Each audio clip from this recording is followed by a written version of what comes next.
Just a couple of days ago, I visited the Wuhan University of Science and Technology because I was told that out of the several hundred international students there, none of them contracted COVID-19.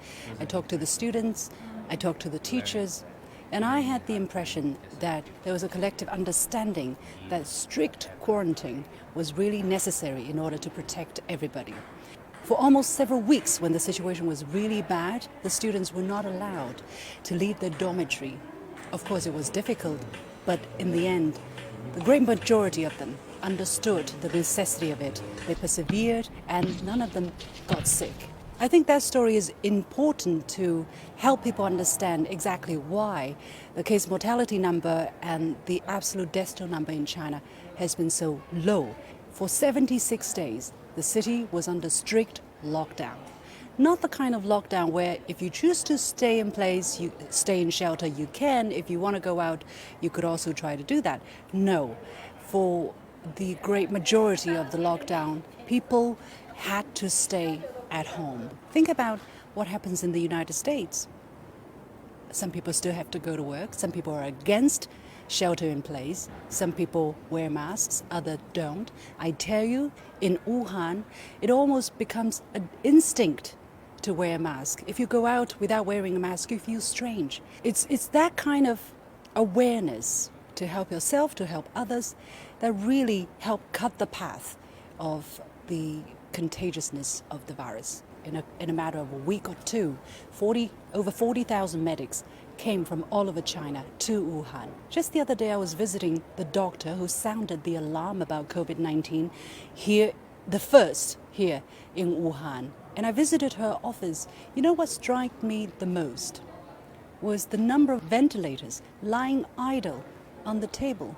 She said, well, now we don't need these anymore. But there were about 15, 17 ventilators just lying like that. But of course, in the most difficult times, they needed them very much, but not anymore. In China, we never had the discussion of herd immunity. We never had the discussion between keeping the economy going or saving lives. From the beginning, it was very clear every life mattered. In Wuhan, over 3,600 people aged over 80 survived. Among them, 7 people aged over 100 survived. I think that's probably a record for anywhere in this world.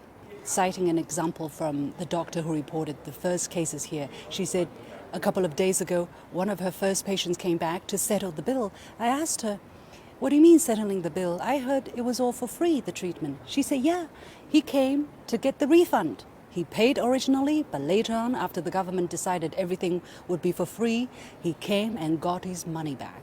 And then, of course, there's the role of traditional Chinese medicine. In some of the temporary hospitals where only people with mild symptoms were being treated, they were only given traditional Chinese medicine. This is an advantage that China enjoys. My last point, I wanted to say, it's something, again, probably won't be understood so easily by people in the West or in America or in Europe, is the kind of trust between the authorities and the local residents. I talked to a couple of people randomly on the street. The word that they shared was cooperation, that they trusted in the measures that they were told to follow, and the measures worked.